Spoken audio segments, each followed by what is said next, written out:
اعوذ باللہ من الشیطان الرجیم، بسم اللہ الرحمن الرحیم۔ ایچ ڈی نیوز کے پروگرام میری رائے میں آپ کا میزبان میاں محمد نظیم حاضر ہے۔ آج میرے ساتھ پینل میں شامل ہیں حافظ محمد عمران خلجی۔ آج ہم اسلام کی ایک عظیم شخصیت علامہ خادم حسین رضوی صاحب کے بارے میں بات چیت کریں گے۔ علامہ خادم حسین رضوی ایک ایسی شخصیت ہیں جنہوں نے بہت کم عرصے میں نہ صرف پاکستان میں بلکہ بیرون ممالک میں بھی اسلامی ذہن رکھنے والے نوجوانوں میں ایک ایسی اپنی شناخت پیدا کی کہ وہ اسلام کی دعوت اور حضور پاک صلی اللہ علیہ وسلم سے محبت کی جو دعوت ہے اس کو دینے میں وہ جو ہے وہ انہوں نے اپنا خاص مقام بنایا۔ انہی کی وجہ سے جو ہے ان کی وجہ سے جو ہے بہت سارے لوگ جو ہے ایسے لوگ جو ہیں جو کہ اسلام سے دور تھے وہ اسلام کے قریب آئے اور انہوں نے اسلام کی خدمت جو ہے کرنے کے انہوں نے نہ صرف ارادے کیے بلکہ اس کو عملی جامہ بھی بنایا۔ 19 نومبر 2020 کو یہ عظیم شخصیت جو یہ ہم سے جدا ہوگی اور 21 نومبر 2020 کو لاہور میں ان کا جنازہ مینار پاکستان میں پڑھایا گیا، جس میں بہت زیادہ لوگوں نے شرکت کی۔ اس جنازے کے بارے میں یہ کہا جاتا ہے کہ ایشیا کی تاریخ کا سب سے بڑا جنازہ ہے جس میں اتنے زیادہ لوگوں نے شرکت کی، نہ صرف پاکستان بلکہ باہر سے بھی بہت سے لوگ جو ہیں وہ اس جنازے میں شریک ہوئے۔ حافظ محمد عمران صاحب بھی انہوں نے بھی اس جنازے میں شرکت کی۔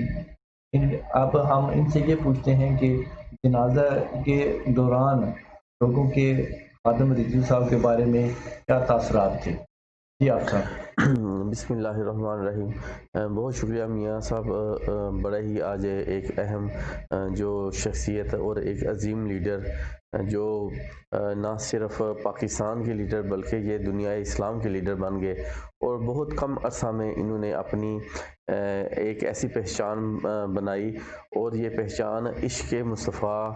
صلی اللہ علیہ وآلہ وسلم کی بیس پر تھی۔ اور یہ جیسے کہ آپ کو پتہ ہے کہ ان کا جو آج سے تقریباً ابھی 5-7 سال پہلے شاید اتنے یہ مقبول نہیں تھے، لیکن ان کا جو اس سے پہلے بھی یہ درس و تدریس قرآن و حدیث کا جو لوگ بچوں کو تیار کر رہے تھے، درس نظامی کے جو طالب علم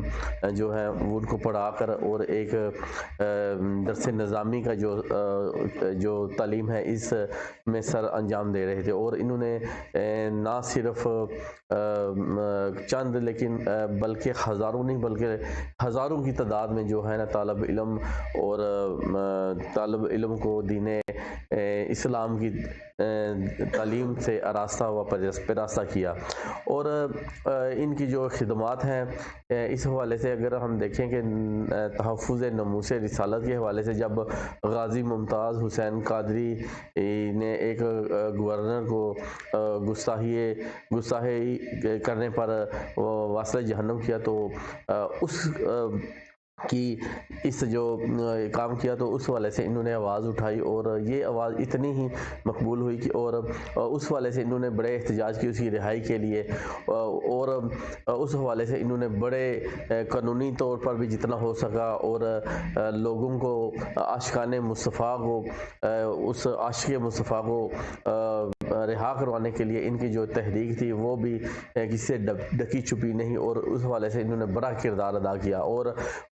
دھرنے بھی دیے، اور جب وہ اس کو شہید کر دیا گیا اس کے بعد بھی ان کا جو ایک کردار تھا وہ بھی مثالی تھا۔ اس کے بعد جب کبھی کوئی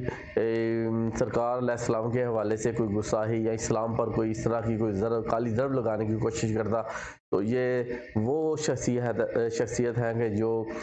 سب سے پہلے میدان میں آتے، نہ صرف میدان میں بلکہ صرف بیانات کے ذریعے نہیں بلکہ میدان عمل میں آ کر احتجاجی دھرنے انہوں نے دیے، اور نہ صرف ایک روز یا 2 روز بلکہ کئی دنوں دھرنے دیے، اور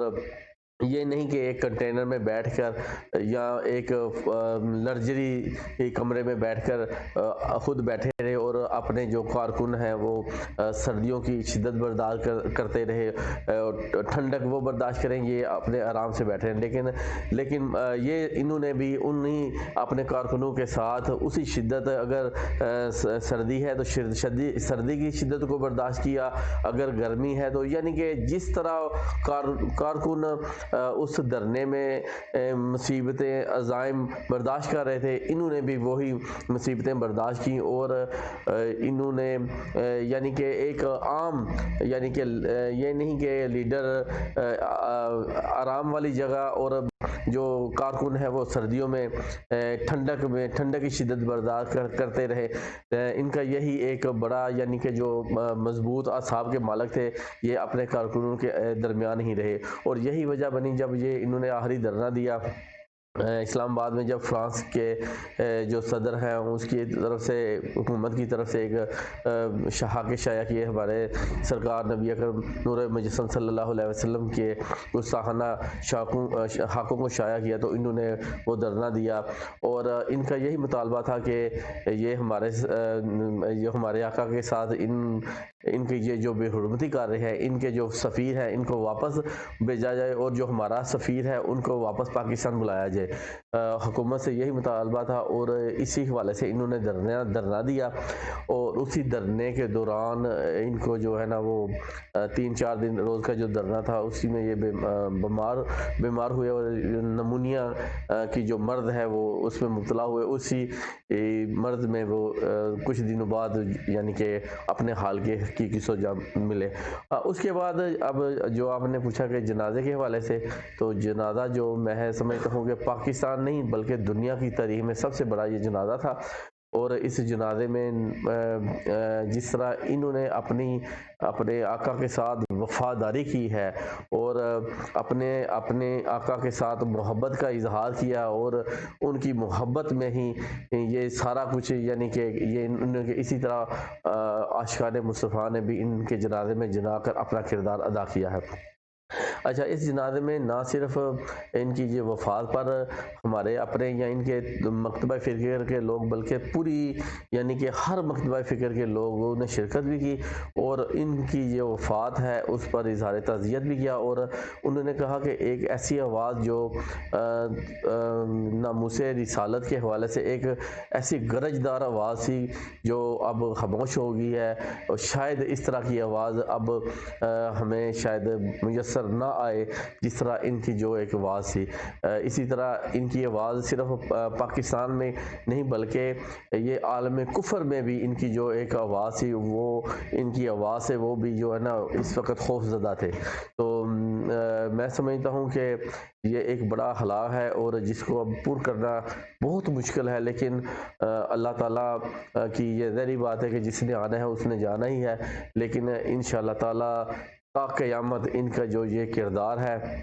اور جو ان کی خدمات ہے دینی، اور خاص طور پر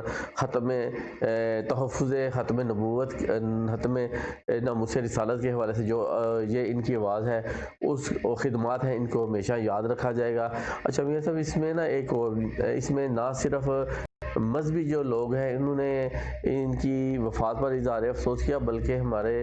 جو صحافی ہیں، جو بڑے لبرل یا اس طرح کے لوگ ہیں، انہوں نے بھی یعنی کہ نا ان کی وفات پر جو ہے نا اظہار کیا، جس طرح کامران خان نے ایک مکمل شو کیا، اور جتنے بھی اینکر پرسن ہیں جو میں شو انصار عباسی اور کافی سارے جو اور ایسے لوگ جن کا ایک نام ہے اور پوری یعنی کہ دنیا میں، انہوں نے بھی ان کے حوالے سے پروگرام بھی کیے، باقاعدہ ان کے نام سے کالم چھاپے۔ میں سمجھتا ہوں کہ ظاہری بات ہے یہ ایک ایسے سچے اور عاشق رسول تھے جن کی جو خدمات ہیں جو ہم نے دیکھی، انشاءاللہ تعالی ان کو تا قیامت یاد رکھائے گا، اور جنازہ جو ان کا ہوا ہے وہ لاکھوں لوگوں نے پڑھا، اور میں بھی وہاں پر موجود تھا۔ میں سمجھتا ہوں کہ اس وقت ایسے محسوس ہو رہا تھا کہ میں پہلے بھی لاہور جاتا رہا ہوں، لیکن یہ جو جنازے کا روز ہے میں انشاءاللہ تعالی اپنی پوری زندگی میں یہ نہیں بھولوں گا۔ ایسے لگتا تھا کہ جیسے کوئی میں تو یہ تو ابھی پتہ چلے گا نا محشر کا منظر نہیں لگ رہا تھا کہ یہ شاید یہاں پر کوئی اس طرح کوئی اتنی یعنی کہ دنیا تھی جس کا جو ہم حساب نہیں لگا سکتے. بہرحال ہماری تو دعا ہے اللہ تعالیٰ ان کے درجات بلند فرمائے. اچھا میاں صاحب، جنازے میں اگر ہم جاتے ہیں نا تو ہماری یہ نیت ہوتی ہے کہ ہم جو جنازہ جس کا ہم پڑھنے جا رہے ہیں تو ہم ان کے لیے دعا مانگتے ہیں کہ اللہ تعالیٰ ان کی مغفرت فرمائے، اور ان کے جو پہلے ہیں جو ان کے بعد والے ہیں، یہ جو ہماری دعا ہوتی ہے. تو میں سمجھتا ہوں کہ میں خود بھی میں یہی کہوں گا کہ میں ظاہری بات جنازہ کی دعا تو ہم نے وہی پڑھی ہے، لیکن میں اس نیت سے گیا ہوں کہ میں نے ان کا جنازہ اس لیے پڑھا ہے، اور اس کی وجہ یہ ہے کہ میں جس طرح کے یہ سچے عاشق رسول تھے، میں سمجھتا ہوں کہ اگر میں نے کوئی زندگی میں کوئی اچھا یعنی کہ کوئی کام کیا ہے نا تو ان کا یہاں سے لاہور جا کر جنازہ پڑھا ہے. اور میں سمجھتا ہوں کہ میرے لیے اگر کوئی نجات کا ذریعہ بنے گا نا تو وہ جنازہ ہے. میں تو میری ایک نا میری دل کی میں دل سے یہ کہہ رہا ہوں کہ یہ جو جنازہ ہے، اور میں سمجھتا ہوں کہ نہ صرف میں، یہ جہاں پر جتنے بھی زیادہ تر میری طرح کے جہاں کے وہاں پر لوگ گئے تھے، ان کی یہ نیت یہی تھی کہ یہاں پر اگر ہم وہاں پر آئے ہیں تو اس کا یہی ہے کہ اس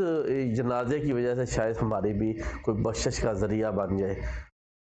جی آپ سب بہت شکریہ. یہ اتنا وسیع موضوع ہے کہ اس پہ جتنی بھی بات کی جائے کم ہے. تو میری بھی یہ دعا ہے، ہمارے ناظرین ان کی بھی یہی دعا ہوگی کہ اللہ تعالیٰ جو ہے ہمیں اسلام پر جو ہے مضبوطی سے کھڑا رہنے اور حضرت محمد صلی اللہ علیہ وسلم کی محبت ہمارے دل میں پیدا کرے. تو کل انشاءاللہ نئے موضوع کے ساتھ دوبارہ حاضر ہوں گے. اس وقت تک کے لیے دیجیے اجازت. اللہ حافظ.